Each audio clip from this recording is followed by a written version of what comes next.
इत्फल एक बात बता दीजिए। श्रीमती प्रियंका गांधी वाड्रा।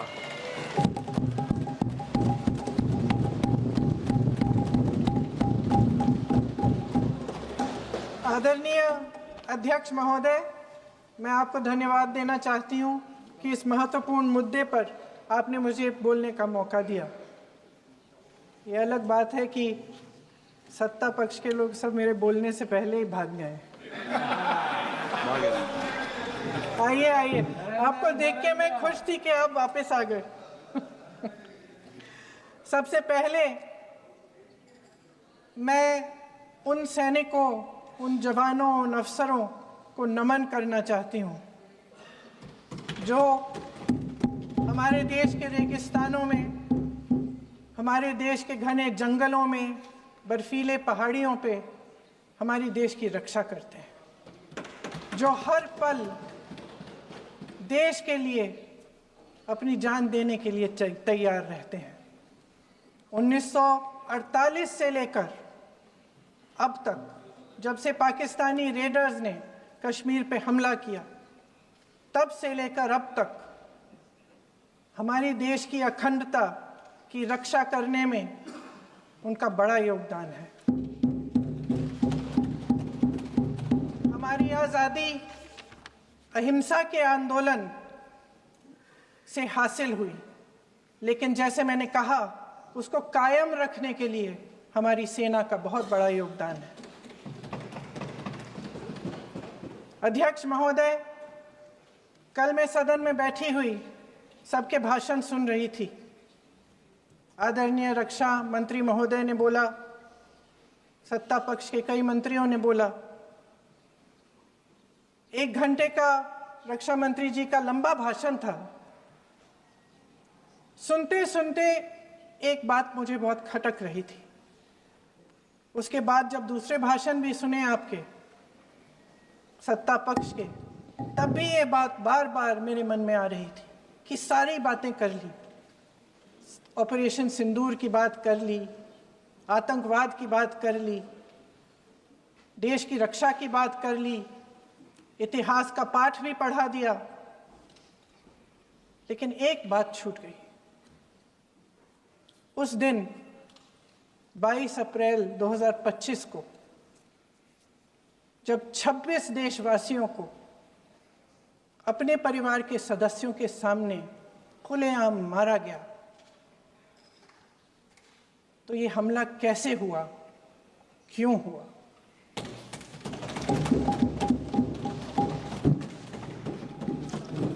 अध्यक्ष महोदय, ये लोग बैसारन वैली में, पहलगाम के पास कश्मीर में क्या कर रहे थे? आजकल पब्लिसिटी का दौर है, प्रचार का ज़माना है। कुछ समय से हमारी सरकार ये प्रचार कर रही थी कि कश्मीर में आतंकवाद ख़त्म हो गया है, कि कश्मीर में शांति है, अमन चैन है। प्रधानमंत्री जी ने खूब भाषण दिए, देशवासियों को कहा कि चलिए कश्मीर चलिए, सैर करिए। कई बार मैंने ये भी देखा मीडिया पर, टीवी पर, कि कश्मीर जाइए, ज़मीन खरीदिए, अब वहाँ अमन चैन है, शांति का वातावरण है। इसी बीच शुभम द्विवेदी, एक कानपुर के नौजवान, और उनके पूरे परिवार ने तय किया कि वो कश्मीर जाएंगे। शुभम द्विवेदी की 6 महीने पहले शादी हुई थी। उसकी पत्नी ने कहा कि उनके बीच एक ऐसा रिश्ता था, प्रेम और दोस्ती का ऐसा रिश्ता था कि वो एक दूसरे को बच्चों की तरह हंसाते थे। सोशल मीडिया पर एक वीडियो भी जारी है जिसमें पूरा परिवार एक साथ बैठा हुआ ताश खेल रहा है और ऐसे हंस रहे हैं, ऐसे हंस रहे हैं कि उस वीडियो को देख के किसी का भी दिल टूट जाए कि इस परिवार को इस तरह से उजड़ने क्यों दिया हमने। 22 अप्रैल 2025 को बैसारन वैली में मौसम का मिजाज अच्छा था। जैसे हर रोज़ लगातार 1000 से 1500 लोग वहाँ पहुँचते थे, उसी तरह से उस दिन भी तमाम पर्यटक वहाँ पहुँचे। वहाँ का रास्ता आसान नहीं है अध्यक्ष महोदय जी, जंगल से जाना पड़ता है, पहाड़ों के बीच जाना पड़ता है, घोड़े से जाना पड़ता है। ये परिवार वहाँ पहुँचे, मौसम सुहाना था, उनके बच्चे ट्रैम्पोलिन पे खेल रहे थे, कोई जिपलाइन कर रहा था, कोई चाय पी रहा था, तो कोई कश्मीर की सुंदर वादियों की ठंडी हवा का मज़ा ले रहा था। शुभम अपनी पत्नी के साथ एक स्टॉल पे खड़े थे। तभी अचानक 4 आतंकवादी जंगल में से निकलते हैं और शुभम को वहीं अपनी पत्नी के सामने मार डालते हैं। उसके बाद वे वहाँ से पूरे वैली में 1 घंटे के लिए लोगों को चुन चुन कर मारते हैं। किसी के पति को अपनी पत्नी के आंखों के सामने, किसी के पिता को अपने बेटे के सामने, चुन चुन कर 26 लोगों को मार डालते हैं। शुभम की पत्नी घबराकर वहां से भागने की कोशिश करती है, अपनी जान बचाने के लिए जंगल की तरफ दौड़ती है। वहां पता चलता है कि तमाम लोग जंगल की तरफ दौड़े हैं और अपनी जान बचाने की कोशिश कर रहे हैं। कोई अपने बेटे का हाथ पकड़ के पहाड़ों पर घसीटता हुआ जा रहा है, कोई कश्मीरी घोड़े वालों और गाइडों की मदद लेते हुए चले जा रहा है। कोई रास्ता नहीं है, कोई तरीका नहीं है, लेकिन किसी न किसी तरह से शुभम की पत्नी के शब्दों में किसी ऐसी शक्ति ने हमको बचा कर रखा कि हमें किसी न किसी तरह से हम अकेले नीचे पहुंचे। और मैं उनके लफ्ज पढ़ना चाहती हूं,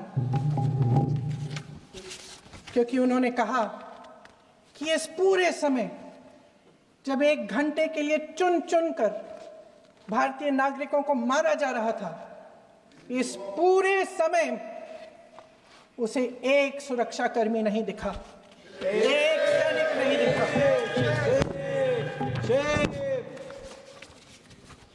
शुभम की पत्नी ने कहा, कोट, मैंने अपनी दुनिया को खत्म होते हुए देखा। अपनी आंखों के सामने एक सिक्योरिटी गार्ड नहीं था।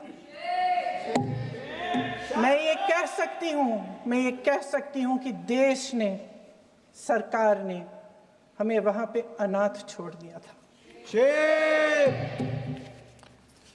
सिक्योरिटी क्यों नहीं थी वहां पे एक सैनिक क्यों नहीं दिखा?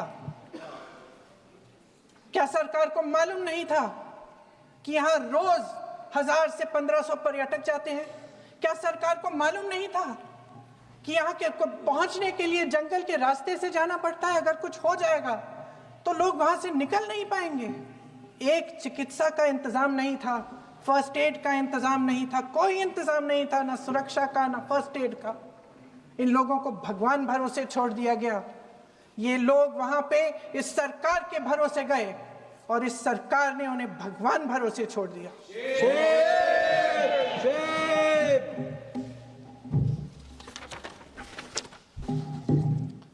मैं पूछना चाहती हूं, ये किसकी जिम्मेदारी थी? इस देश के नागरिकों की सुरक्षा की जिम्मेदारी किसकी है? क्या इस देश के प्रधानमंत्री की नहीं है? क्या इस देश के गृह मंत्री की नहीं है? क्या इस देश के रक्षा मंत्री की नहीं है? क्या एनएसए की नहीं है? अध्यक्ष महोदय, पहलगाम हमले से सिर्फ 2 हफ्ते पहले हमारे गृह मंत्री महोदय जी कश्मीर गए थे। किस लिए गए थे? जो सुरक्षा की व्यवस्था है इसको देखने के लिए गए थे, इसको रिव्यू करने के लिए गए थे। और उन्होंने वहां कहा कि आतंकवाद पर विजय प्राप्त हुई है। ये 2 हफ्ते पहले है। 3 महीने बाद जेएनके के गवर्नर साहब एक आम इंटरव्यू में ऐसे ही चलते चलते कह देते हैं कि हाँ, बैसारन वैली में बहुत लापरवाही हुई और इसके लिए मैं जिम्मेदारी लेता हूं। ऐसे ही चलते चलते और वो बात होती है, खत्म भी वहां होती है और वहीं खत्म हो जाती है। उनसे जिम्मेदारी ली भी नहीं जाती, कोई सवाल नहीं उठाता, कोई जवाब नहीं देता। अध्यक्ष महोदय, उस हमले की जिम्मेदारी एक आतंकवादी गुट जिसका नाम टीआरएफ है थोड़े दिनों बाद लेती है। कौन है ये टीआरएफ? 2019 में ये गुट बना। 2020 में इसने कश्मीर में आतंकवाद का काम शुरू कर दिया और 2020 अप्रैल 2020 से लेकर 22 अप्रैल 2025 तक इन्होंने 25 आतंकवादी हमले किए। गृह मंत्री महोदय ने जब यूपीए सरकार के समय के आतंकवादी हमले गिने तो लगभग 25 गिनवाए थे अभी अपने भाषण में। इस गुट ने कश्मीर में 25 हमले 2020 और 2025 के अंदर एक पूरी लिस्ट है इन हमलों की। मेरे पास इतना समय नहीं है इसलिए मैं एक एक को नहीं पढ़ना चाहती, लेकिन मैं इतना कहूंगी कि इनमें रियासी का हमला भी था 2024 का, जिसमें 9 लोग मारे गए और 41 लोग घायल हुए। कुल मिलाकर 2020 से लेकर 22 अप्रैल 2025 तक टीआरएफ ने 41 सेना और सुरक्षा कर्मियों की हत्या की, 27 सिविलियन की हत्या की और 54 लोगों को घायल किया था। भारत सरकार ने टीआरएफ को आतंकवादी संगठन का दर्जा कब दिया?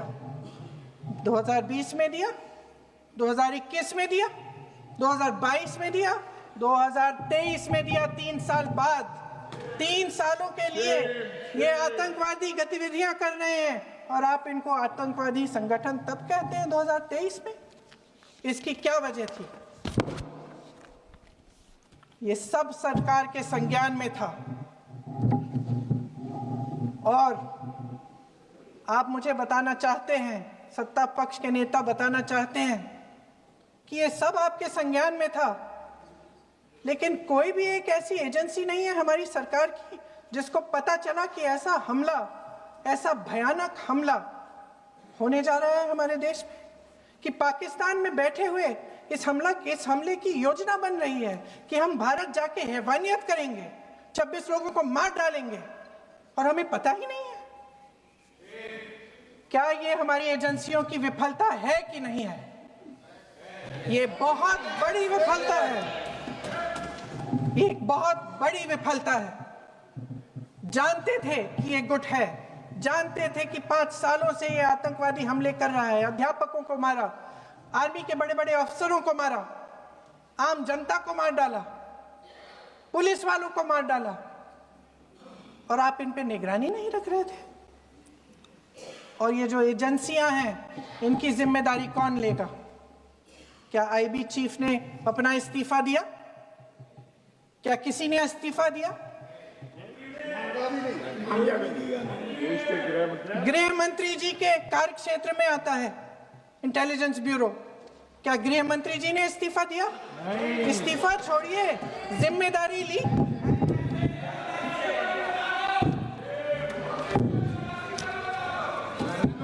साहब देखिए, इतिहास की बात आप करिए, मैं वर्तमान की बात करना चाहती हूँ। आपको तो एक बहाना चाहिए, आपको तो एक बहाना चाहिए। पूरे परिवार का नाम गिनवा देते हैं। अरे अपनी जिम्मेदारी खुद लीजिए।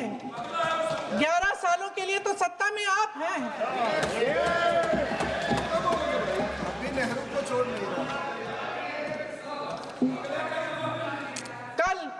कल माननीय गौरव गोगोई जी ने अपने भाषण में पूछा गृह मंत्री जी से, क्या आपकी जिम्मेदारी नहीं थी? मैं देख रही थी। राजनाथ जी, रक्षा मंत्री जी यूं अपना सर हिला रहे थे, कुछ बोले नहीं। अंदर से ये महसूस हुआ होगा कि यहाँ कुछ जिम्मेदारी थी, लेकिन माननीय गृह मंत्री महोदय जी हंस रहे थे, वे हंस रहे थे।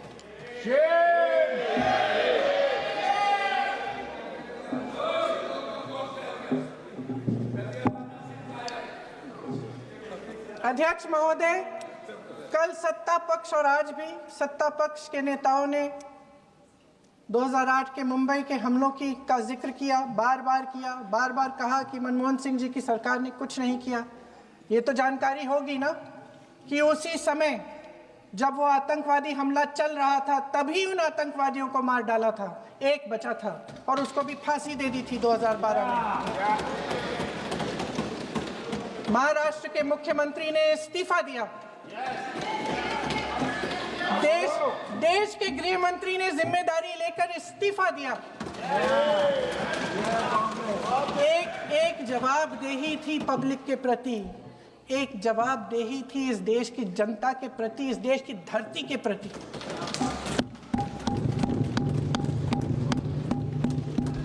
राजनाथ जी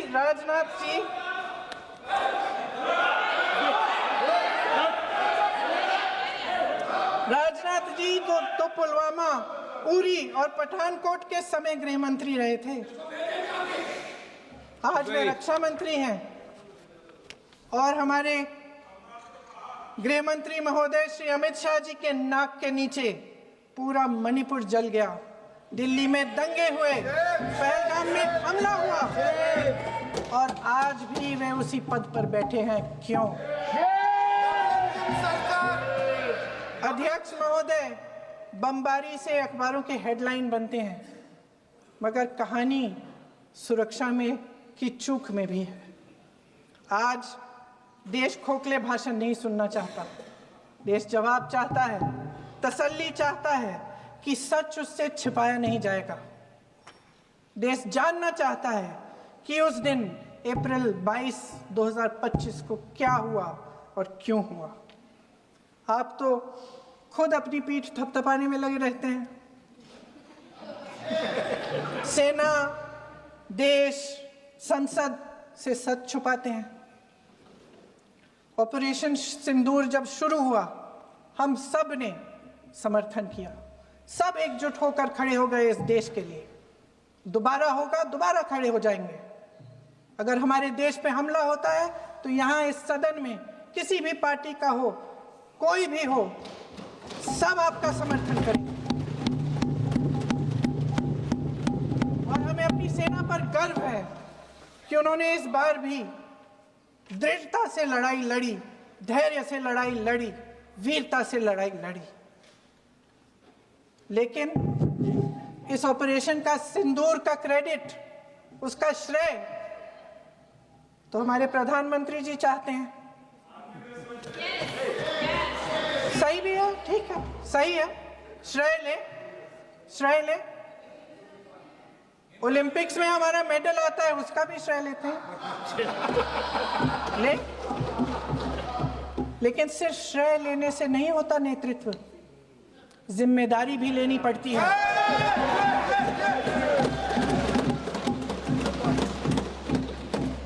देश के इतिहास में ये पहली बार हुआ, देश के इतिहास में ये पहली बार हुआ कि जंग होते होते ही रुक गई है जी। और इस रुकावट का ऐलान हमारी सरकार, हमारी सेना नहीं करती, अमेरिका के प्रेसिडेंट करते हैं, अमेरिका के राष्ट्रपति करते हैं। ये हमारे प्रधानमंत्री महोदय की गैर जिम्मेदारी का सबसे बड़ा प्रतीक है। आज गृह मंत्री जी ने इस बात पर उल्लेख किया। उन्होंने कहा, उनके शब्दों में उन्होंने कहा कि पाकिस्तान के पास शरण में आने के बजाय कोई चारा ही नहीं था। आपने शरण दिया क्यों? वो आते हैं आपके देश के अंदर, लोगों को मार डालते हैं और आप उनको शरण दे रहे हैं। क्यों दिया शरण? इसका जवाब क्यों नहीं दिया है एक भी भाषण में?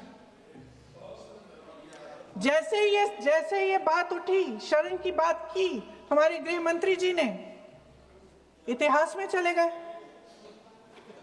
नेहरू ने क्या किया, इंदिरा गांधी ने क्या किया, यहां तक कि मेरी मां के आंसुओं तक चले गए। लेकिन इस सवाल का जवाब नहीं दिया कि ये सीज फायर हुआ क्यों। ये जंग रुका क्यों, और तब क्यों रुका जब दुश्मन के पास कोई चारा नहीं था हमारे श्रेय में आने के बजाय? क्यों रुका ये जंग? इसका जवाब नहीं दिया। धन्यवाद। आप देंगे?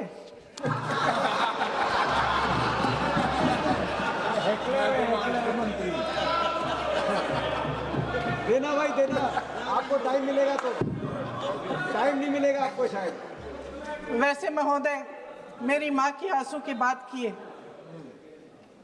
मैं इसका जवाब देना चाहती हूँ। मेरी माँ के आंसू तब गिरे जब उनके पति को आतंकवादियों ने शहीद किया, जब वे मात्र 44 साल की थी। और आज अगर मैं इस सदन में खड़ी हूं और उन 26 लोगों की बात कर रही हूं, मैं इसलिए कर रही हूं क्योंकि मैं उनका दर्द जानती हूं, महसूस करती हूं।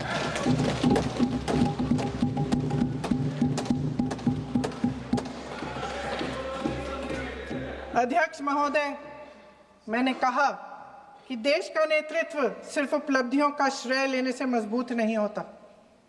सफलता और विफलता दोनों की जिम्मेदारी लेने से बुलंद होता है।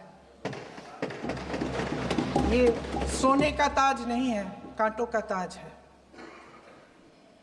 अध्यक्ष महोदय, जब सरकार झूठी और कायर हो तो वे बहादुर से बहादुर सेना के साहस और पराक्रम को भी कमजोर कर देती है।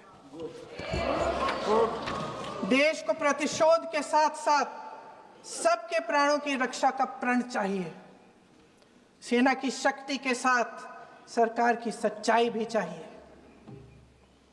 महान देशभक्त शहीद इंदिरा गांधी जी, जिन्होंने सफल कूटनीति के बल पर अमेरिका के राष्ट्रपति निक्सन का मुकाबला करके पाकिस्तान का विभाजन करवाया, बांग्लादेश बनाया, 1 लाख पाकिस्तानी सैनिकों को आत्मसमर्पण करने पर मजबूर किया, उन्होंने कभी इसका श्रेय लेने की कोशिश नहीं की। ऑपरेशन सिंदूर का मकसद अगर पाकिस्तान को सबक सिखाना था तो शायद ये मकसद अभी अधूरा है, क्योंकि हमारी कूटनीति विफल रही है।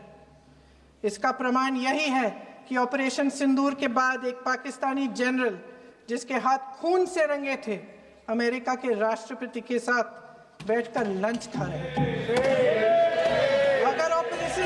अगर ऑपरेशन सिंदूर का मकसद आतंकवाद को खत्म करने का था तो पाकिस्तान को संयुक्त राष्ट्र के आतंकवाद विरोधी समिति का अध्यक्ष चुने जाने से इस मकसद को धक्का लगा है। इसकी जिम्मेदारी कौन लेगा? क्या हमारे प्रधानमंत्री लेंगे? क्या उनमें ये हिम्मत है? नहीं है। अगर इस ऑपरेशन के दौरान हमारे जहाजों का नुकसान नहीं हुआ तो सदन में इसे साफ साफ कहने से क्या डर है? क्यों नहीं कहा है? कल भी रक्षा मंत्री जी ने कहा कि हमारे इंफ्रास्ट्रक्चर का नुकसान नहीं हुआ, तो जहाजों के बारे में भी बता दें, साफ साफ बता दें, क्या हर्ज है? सच्चाई तो है। सवालों से बचने के लिए ये सरकार हमेशा प्रयास करती है। इसकी राजनीतिक कायरता बेमिसाल है। देशवासियों के प्रति जवाबदेही का एहसास ही नहीं है। सच्चाई ये है कि इनके दिल में जनता के लिए कोई जगह नहीं है। सब राजनीति है, सब पीआर है, सब प्रचार है, सब पब्लिसिटी है। देश की जनता के लिए आपके हृदय में कुछ नहीं रहा। बहुत समय हो गया है आप इस प्रचार में ही लिप्त हैं, जनता को देख नहीं पा रहे हैं। जी माननीय, जो पहलगाम में हुआ, खत्म करती हूँ, जो पहलगाम में हुआ उससे हर एक देशवासी के दिल पे चोट पहुंची है। हिमांशी नारवाल की गुहार ने हम सबको शर्मिंदा किया है। इसीलिए मैं आज यहाँ खड़े हुए एक आखिरी बात करना चाहती हूँ।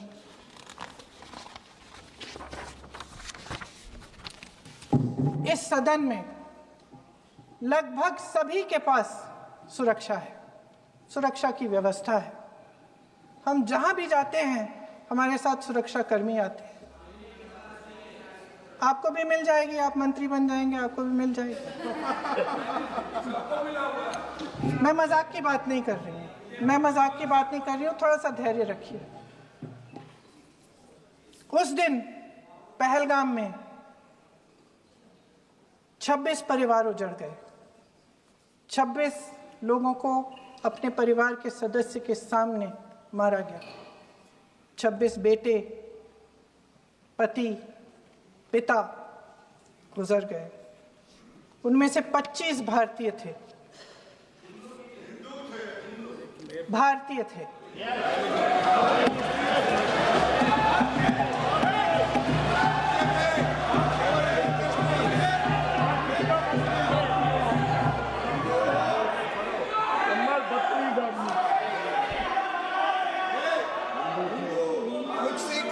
जितने भी लोग बैसारन वैली में थे और जो 25 भारतीय मारे गए, उनके लिए कोई सुरक्षा नहीं थी।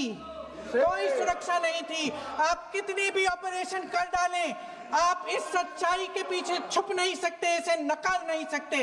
आपने उनको सुरक्षित नहीं किया। कोई शर्म नहीं है, कोई शर्म नहीं है, कोई शर्म नहीं है और ना कभी होगी। सुन लीजिए, सुबह भी मैं शिव मंत्र बोल के आई हूं। इनको क्या पता शिव मंत्र क्या है? शिव मंत्र इनका खत्म कर लूं अपना भाषण। शिव मंत्र मैं एक बार उन 25 भारतीयों के चुप रही। मैं एक बार उन 25 भारतीयों के नाम इस सदन में पढ़ना चाहती हूं, ताकि यहां बैठे हर सदस्य को यह एहसास हो कि वे भी हमारी तरह इंसान थे। किसी राजनीतिक बिसात के मोहरे नहीं थे। वे भी इस देश के बेटे थे। वे भी इस देश के शहीद हैं। उनके परिजनों के प्रति हम सब की जवाबदेही बनती है। उन्हें सच्चाई जानने का हक है। समीर गुहा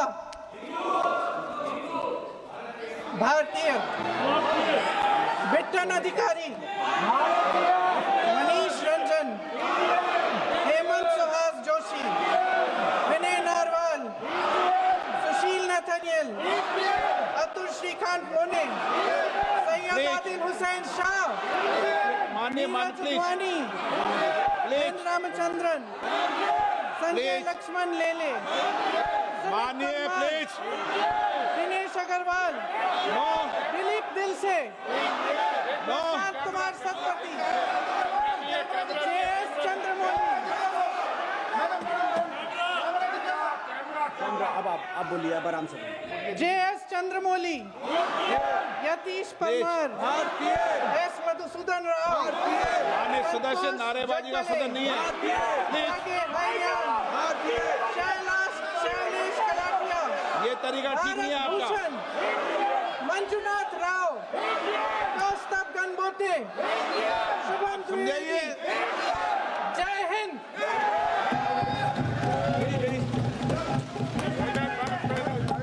डॉक्टर श्रीकांत